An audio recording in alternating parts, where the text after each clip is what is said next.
ছোটদের বড়দের সকলে গরিবের নিঃস্বের ফকিরের। আসসালামু আলাইকুম ওয়া রাহমাতুল্লাহি ওয়া বারাকাতুহু। সকলকে স্বাগত জানাচ্ছি আফগানিস্তানের ভিসা রিলেটেড প্রশ্নোত্তর পর্বে। আমি বেশ কিছু ভিডিও আপলোড করেছি আফগানিস্তানের ভিসা বিষয়ক।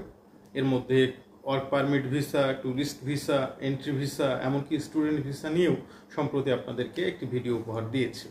তো এরই প্রেক্ষিতে অনেক ভাই অনেক ধরনের প্রশ্ন করেছে এই আফগানিস্তানের ভিসা রিলেটেড। তো এই সমস্ত প্রশ্নের উত্তরগুলো আসলে টেক্সট করে দেওয়াটা খুব কঠিন হয়ে যায়, আর সেই কারণে আমার এই ক্ষুদ্র আয়োজন এবং আমি বাছাইকৃত কয়েকটি প্রশ্নের উত্তর দেব এবং আশা করছি এই সমস্ত উত্তরগুলো আপনাদের ভিসার জন্য সহায়ক হবে বলে আমি মনে করছি। এবং আমি যে সমস্ত প্রশ্নের উত্তরগুলো দেব সেই সমস্ত প্রশ্নগুলো অবশ্যই আপনারা স্ক্রিনে দেখতে পাবেন। এক ভাই নাম হচ্ছে মুরসালিন নিলয়, তিনি প্রশ্ন করেছেন পাকিস্তানের কোন বর্ডার দিয়ে আফগানিস্তান যাওয়া যায়, কাবুলে যেতে গেলে কোন বর্ডার এবং জালালাবাদ বা নুরিস্তান যেতে গেলে কোন বর্ডার দিয়ে প্রবেশ করা উত্তম। এখন প্রথম কথা হচ্ছে ভাই, পাকিস্তান বর্ডার দিয়ে এই মুহূর্তে কোনো ফরেনার যেতে পারছে না বললেই মানে রাইট হবে, কারণ এখন একেবারেই কোনো ফরেনার যেতে পারছে না, কারণ পাকিস্তান এবং আফগানিস্তানের রাজনৈতিক সম্পর্কটা এই মুহূর্তে খুব খারাপ এবং উত্তেজনাপূর্ণ একটা অবস্থান চলতেছে উভয় দেশের বর্ডারে। সুতরাং আপনার যদি পূর্বে থেকে আফগানিস্তানের ভিসা থাকে আপনার পাসপোর্টে এবং আপনি যদি পাকিস্তান ভিজিটে যান, তাহলে হয়তোবা আপনাকে এটা অ্যালাউ করতে পারে, নতবা আপনাকে বাই এয়ারে যেতে হবে। বাই এয়ারে যেতে পারবেন, এতে কোনো সমস্যা হবে না, কিন্তু ল্যান্ড বর্ডার দিয়ে অ্যালাউ নাও হতে পারে, যেহেতু এখন অবস্থাটা মানে রাজনৈতিক অবস্থাটা তাদের ভালো না। দ্বিতীয় প্রশ্নটি আবারও ওই মুরসালিন নিলয় ভাই করেছেন যে বাংলাদেশ থেকে শিক্ষা ভিসার জন্য আবেদনের সুযোগ নাই, নাকি আবেদন করলে পাওয়ার সম্ভাবনা কম, কোনটা?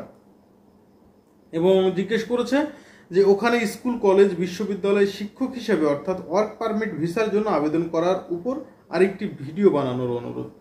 ভাই, আপনার প্রথম প্রশ্নের উত্তরটাতে আসি। এক নম্বর কথা, আপনি জিজ্ঞেস করেছেন বাংলাদেশ থেকে শিক্ষা ভিসার জন্য আবেদন করার সুযোগ নাই। এই প্রশ্নটার উত্তর হচ্ছে যে বাংলাদেশ থেকে আপাতত আপনি স্টুডেন্ট ভিসার জন্য আবেদন করতে পারবেন না।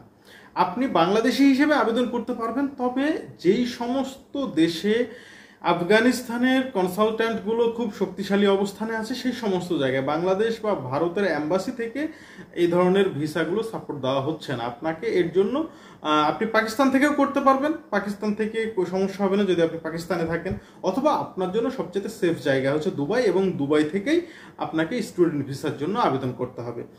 আসি আপনার দ্বিতীয় প্রশ্নে, আপনি লিখেছেন যে ওখানে স্কুল, কলেজ, বিশ্ববিদ্যালয়ে শিক্ষক হিসাবে অর্থাৎ ওয়ার্ক পারমিট ভিসার জন্য আবেদন করার উপর আরেকটি ভিডিও বানিয়েন। আমার এর আগে বেশ কয়েকটা ভিডিও আছে এই বিষয়ে, আপনি দেখে নিতে পারেন। তারপর আপনার জানার জন্য বলছি, আপনার যদি ওয়ার্ক পারমিট ভিসা লাগে, আপনি তাহলে যেইখানে আপনি ওয়ার্কার হিসেবে যাবেন সেই জায়গার ইনভাইটেশন লেটার কিন্তু আপনার লাগবে, ঠিক আছে?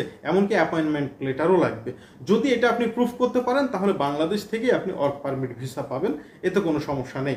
বাংলাদেশে গুলশানে অবস্থিত যে এম্বাসি আছে সেই এম্বাসিতে যোগাযোগ করলেও পাবেন, এমনকি এই ভিডিও ডেসক্রিপশন বক্সে কিন্তু ডিটেলস দেওয়া থাকবে, আপনি সেখানে যোগাযোগ করে ওয়ার্ক পারমিট ভিসার জন্য আবেদন করতে পারবেন। এর পরের প্রশ্ন করেছেন এমডি বসির আহমেদ, তিনি লিখেছেন ভাই, আফগানিস্তান থেকে কি বাংলাদেশে টাকা পাঠানো যাবে ব্যাংকের মাধ্যমে, প্লিজ জানাবেন। হ্যাঁ, ব্যাংকের মাধ্যমে যাবে, তবে এটা একটু ডিফিকাল্ট হয়ে যায়, তবে ব্যাংকের মাধ্যমে যাচ্ছে বা যাবে টাকা পাঠানো, এটা কোনো মানে কঠিন কাজ হবে না, তবে আবার খুব সহজও হবে না, ঠিক আছে? আফগানিস্তানের ব্যাংকগুলোর সাথে এখন পর্যন্ত বাংলাদেশের ব্যাংকগুলোর খুব একটা ভালো বোধহয় লিঙ্ক তৈরি হয়নি, তারপরে সুইফট কোডের মাধ্যমে আপনি টাকা পাঠাতে পারবেন, সমস্যা নেই। এরপরের প্রশ্নটা করেছেন আব্দুল কুদ্দুস, আফগানিস্তানে কাজ করতে যেতে হলে কি কাজ জানা থাকলে বেশি ভালো হবে, জানাবেন দয়া করে, প্লিজ প্লিজ প্লিজ।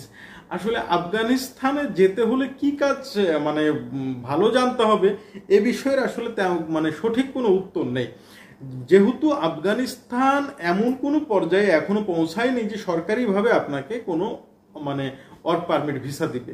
আপনি যদি আফগানিস্তানে যেতে চান তাহলে কোনো অর্গানাইজেশনে যদি ওয়ার্কার হিসেবে যেতে চান, সেই অর্গানাইজেশনের সাথে আপনি বাংলাদেশ থেকে যোগাযোগ করবেন, তারা আপনাকে ইনভাইটেশন দিবে এবং অবশ্যই অ্যাপয়েন্টমেন্টও দিবে, তারপরে আপনি সেটা নিয়ে বাংলাদেশি এম্বাসি থেকে ভিসা নিয়ে আপনি যেতে পারবেন। ভাই এর জন্য স্পেশালি কি কাজ জানতে হবে এরকম কোনো উত্তরও আমার জানা নেই।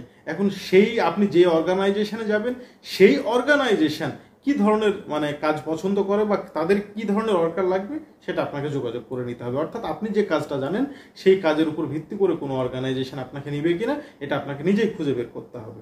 আর যে সমস্ত ভাইয়েরা আফগানিস্তান যেতে চান তাদের উদ্দেশ্যে বলবো, বিশেষ করে ওয়ার্ক পারমিট ভিসাতে যাওয়ার জন্য যারা ইচ্ছা প্রকাশ করছেন তাদের জন্য খুব গুরুত্বপূর্ণ কথা এটাই যে আপনার যদি আপনি ইনভাইটেশন লেটার ম্যানেজ করতেও পারেন বা আপনার যদি মানে অ্যাপয়েন্টমেন্ট লেটার ওখান থেকে আপনি আফগানিস্তানে কোনো প্রতিষ্ঠান থেকে মানে অ্যারেঞ্জ করতেও পারেন, সেক্ষেত্রেও কিন্তু অনেক জাস্টিফাই হয় বাংলাদেশে, অনেক রকম জাস্টিফাই হয়। এরপরেও যে আপনি শতভাগ আপনি গ্যারান্টির সাথে ভিসা পাবেন এটাও কিন্তু বলা যাবে না, কারণ আফগানিস্তানের এম্বাসি এই সমস্ত বিষয়গুলো নিয়ে ঠিক বলা যায় যে আমেরিকা বা কানাডার মতনই তারা মানে যাচাই বাছাই করে এবং চূড়ান্তভাবে যাচাই বাছাইয়ের পরে আপনাকে এটা দেওয়া হয়। এমনও অনেক রেকর্ড আছে যে বাংলাদেশ থেকে ওয়ার্ক পারমিট ভিসা কমপ্লিট হয়ে গেছে, তারা বিমানবন্দর থেকে ফেরত আসছে। আবার অনেকে এন্ট্রি ভিসা নিয়ে ঢোকার চেষ্টা করছে, তারাও কিন্তু বিমানবন্দর থেকে ফেরত আসতে হয়েছে, তারা কিন্তু আফগানিস্তানে ঢুকতে পারে নাই। সুতরাং আফগানিস্তান যদি আপনি যেতে চান ওয়ার্ক পারমিট ভিসা নিয়ে অবশ্যই আপনাকে লিগ্যাল ডকুমেন্টস শো করে তারপর আপনাকে ভিসার জন্য আবেদন করতে হবে। আর যদি আপনার ডকুমেন্টসে কোনো সমস্যা থাকে আপনি আফগানিস্তানে কিন্তু এন্ট্রি করতে পারবেন না। আর আপনাকে বরাবরই বলছি, যদি আপনি ট্যুরিস্ট ভিসাতে যেতে চান তাহলে অবশ্যই আপনি দুবাই বা পাকিস্তান হয়ে যাবেন অথবা ইরান হয়েও যেতে পারেন আপনি। সকলকে ধন্যবাদ। আসসালামু আলাইকুম ওয়া রাহমাতুল্লাহ।